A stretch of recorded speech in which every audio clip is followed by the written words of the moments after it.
We network across the globe, cause it's a global market in case you didn't know. And since we all about information flow, let me be the first one to welcome you to Tech Zone with Paul Amadeus Lane. Let's talk tech, cause technology changing the game. It's all good in the hood, it's everywhere. Now let's get to the show, cause we live on air. To our second segment of the show of the Tech Zone. And we hope you enjoyed the first segment. And don't forget, coming up in our third segment, we're going to be talking about how social media can have some ramifications if you're in business. We've heard stories, we've seen news reports of ones who've lost their jobs because of posting insensitive things on social media. My guest coming up in my third segment is really going to highlight that. But I thought in this segment, kind of like what I alluded to in the beginning of our show, when it comes to keeping our identity safe, there are so many things out there that can cause it not to be safe. We know right now over 65 million people in the United States have downloaded the Pokémon. And I know in the first segment I got a lot of tweets about being down on Pokemon. No. We'll have another show about that. I promise you, I'll tell you that. But what can happen to our identification, whether if we're on social media, purchasing things online, going in the store? We're concerned about this. I mean, how many times do we see companies getting hacked? Well, my next guest, Alfredo Ramirez from SecurityScorecard, is going to give us some tips on what we can do to keep safe. Alfredo, how you doing, my friend? Hi, Paul. How's it going? Doing great, Alfredo. Great to have you on the Tech Zone. And Alfredo is the Research and Development Manager at SecurityScorecard. So what can we do, Alfredo? And first, before we answer that, is there a real threat to our identity out there the way technology is today? Absolutely. I think that we have entered a time where information is worth a lot. And so our data is what drives our economy. And our identities are worth something to certain malicious actors. And so it's definitely important that we take steps to protect our identities and to protect our data, and that we're doing due diligence when we participate in social media and in large phenomenon like Pokémon Go, to ensure that our data is being properly safeguarded and that we're minimizing the potential risk to ourselves. You know, you bring up a very good point, because there's been some tech giants who've gotten their servers hacked. I think Mark Zuckerberg even had some issues with his identity. And when we see ones like that who are deep in the technology field still getting, hacked or getting their information out there, it really helps us or makes me or the common folks to step back and pause and say, okay, I need to protect myself, because if those tech giants can do this, I need to do the same. I need to make sure I protect myself. Absolutely. And there's definitely ways that we can protect ourselves in our everyday lives. We all participate in different things like, whether it's Facebook or Twitter or Pokemon Go.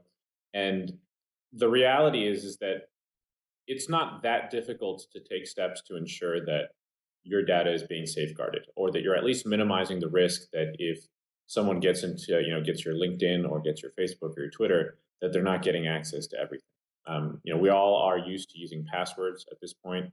The most common issue that you see when they publicize some of these breaches is password reuse, which is to say that people use the same password for everything. So your LinkedIn gets breached, and then suddenly they have access to your Facebook, to your Twitter, to everything else. Now, and so So Alfred, I didn't mean to cut you off. Go ahead, please continue. Oh, so that's, the number one consideration I would say is make sure that you're not reusing passwords. The reality is that passwords are going to be here for a really long time. I know nobody likes them. Nobody likes having to come up with strong passwords or remember them. And we can definitely talk a little bit about how we can manage passwords, given that we all participate in such a large number of portals that require credentials, right? I mean, your bank needs a password. I shop at Wegmans. I need a password for Wegmans to keep track of my shopping list. Everything needs a password these days, and so it's very simple. It's very easy to get complacent and say, well, I'm just going to use the same password for everything because I remember it, and that way I don't have to worry about it. But we definitely want to keep in mind that we shouldn't be reusing passwords, and we want to be using strong passwords wherever we can.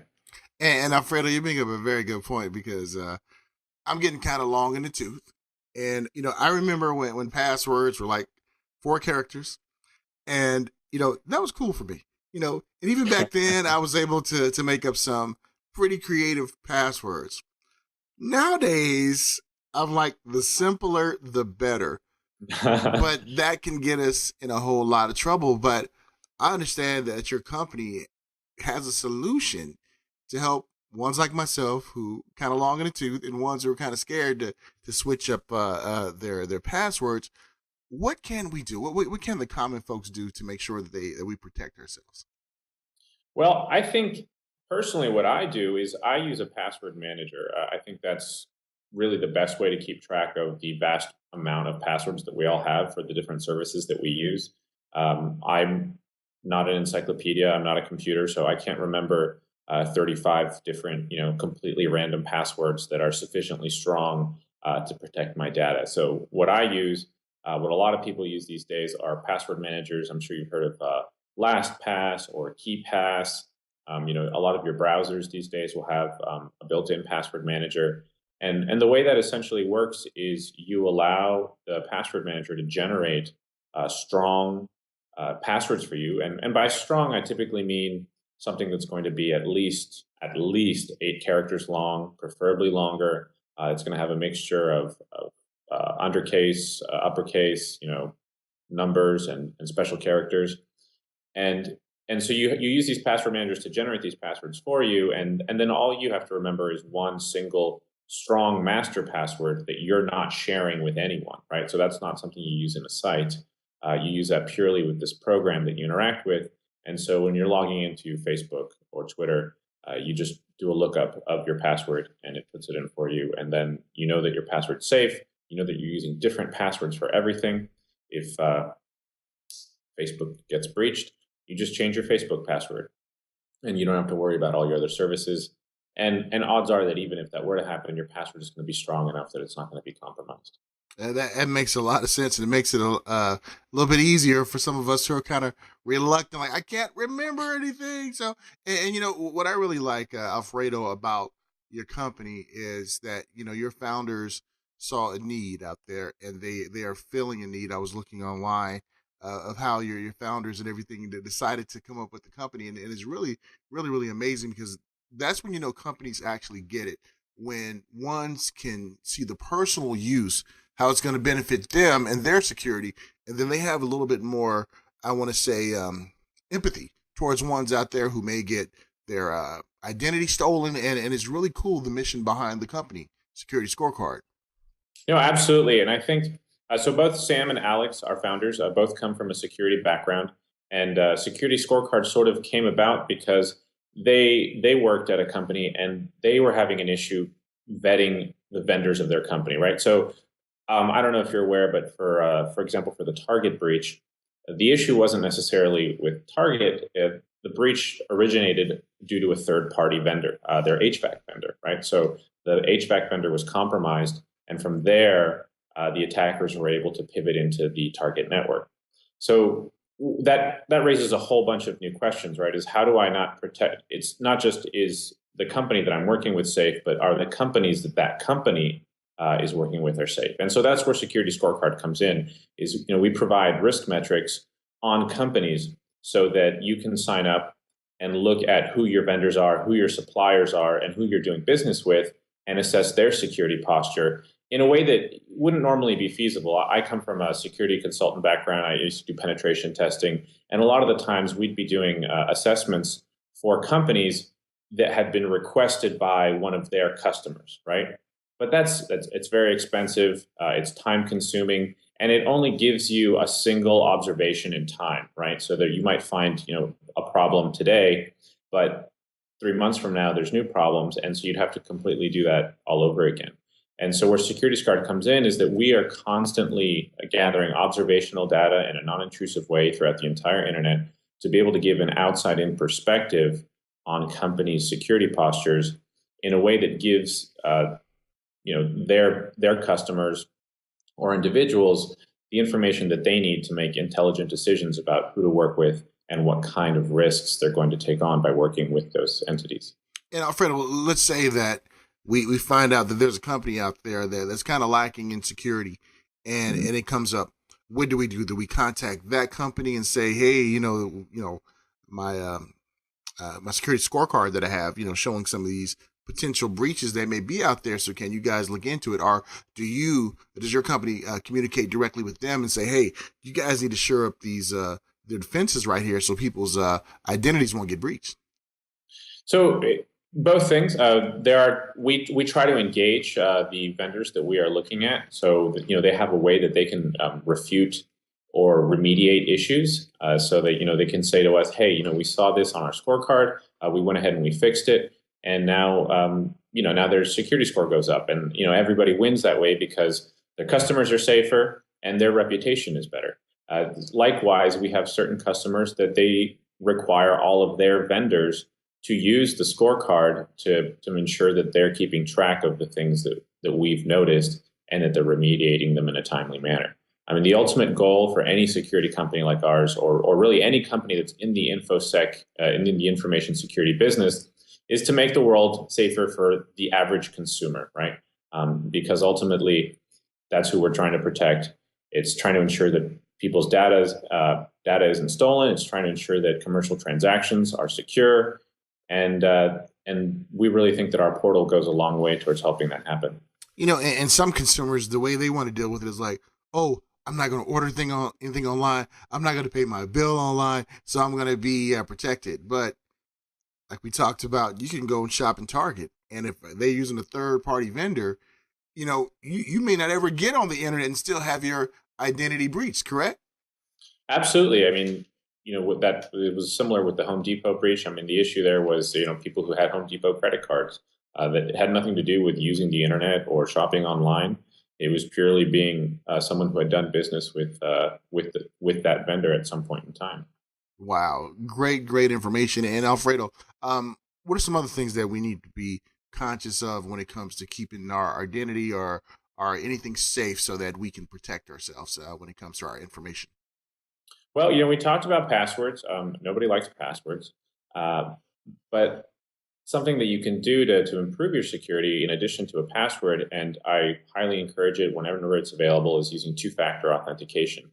So authentication, which is proving your identity to a surface, typically consists of something you have, something you know, or something you are, right? So a password is something right? Is they ask you your password and you give it to them. For example, when I authenticate with my door, it's something I have. It's the key in my pocket that allows me access to my house. And so multi-factor or two-factor authentication is combining those, right? It's not just relying on a single password, but having something additional that then makes you more secure. The most common thing that we see is, using tokens, right? Via like the Google Authenticator application, where it'll generate a random token. You put that into the site, and then that ensures that even if someone has your password or all your information, they'd also have to have stolen your authenticator, which is a whole another step and extremely unlikely to happen.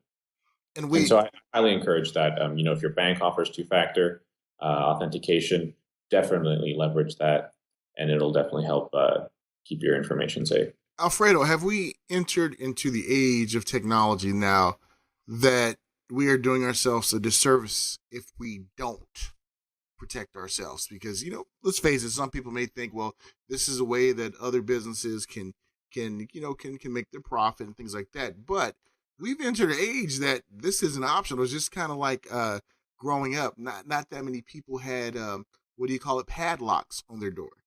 But they realize over the years that this is something they have to do, even if they may not need it any time in their life. But it's just good to have that added protection, especially when it comes to your identity.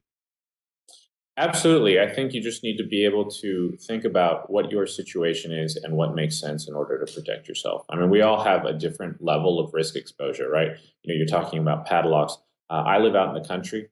I don't have any neighbors for probably another mile. Nice. So I don't have to worry about, an alarm system or locking my doors. But if I lived in a large urban area, if I lived in Chicago or New York City, which I have, I absolutely lock my doors. You lock your windows. Maybe you want to have a security system. It really depends on your context, right? And it's the same way on the internet. It comes down to what information are you sharing, and how much do you care about that information. And obviously, my bank information is really important to me, so I'm going to make sure that is properly protected in however makes sense for me. And other information maybe is not quite as important. If I have some game that I play online and I lose the credentials for that, that's not the end of the world. So you just kind of have to make that risk assessment and determine what makes sense for you and how you want to protect your information specifically. Well said, Alfredo. And how can our listeners and viewers find out more information about Security Scorecard and also some of the services that you offer out there? So our website is securityscorecard.com, and you can go to our website. You can learn all about our portal and what we do, and that's pretty much it. And, Alfredo, before I let you go, I always like to ask some of my guests, especially in the tech field, what kind of got you involved in the field of technology? What kind of made you say, you know what, this is something I want to go into? So I actually learned to read playing computer games. I was born in 1984. I started playing text-based adventure games when I was about 2. And my parents, these were all like games where you would type in commands and like the character on screen would do something. And so my parents would draw pictures of the commands and write them out. And so I would play these games when I was really young. And so I was always into computers. And I learned to program when I was 9 because I wanted to be able to make my own video games. And so that's really what got me into technology. That is so cool. Thank you so much for sharing that with us, Alfredo. It's always great to hear the backstory behind ones in technology to see what got him in there, because I think we need to get more of this generation into using their minds and thinking about technology to definitely be a field to go into. You look at how everything is going now, automation and everything. So it's good to hear that at a young age, it helped you out as well. So Alfredo, we thank you so much for joining us, and don't forget to reach out to them. And Alfredo is the research and development manager over at SecurityScorecard.com. This information is across the screen for the ones who are checking us out on YouTube and live stream, and you on the radio. Just make sure you check out the podcast because Alfredo has a really nice backdrop. That is beautiful. I love it, my friend. And you take care of yourself, and we'll talk to you soon, okay? Thank you so much, Paul. Have a good one. Sounds good. I'd like to thank Alfredo Ramirez for joining me. He is the research and development manager for Security Scorecard. Gave us some good food for thought when it comes to security. When we get back, we're going to talk about using social media responsibly here on the Tech Zone with Marita Mattarelli joining us. We'll be right back.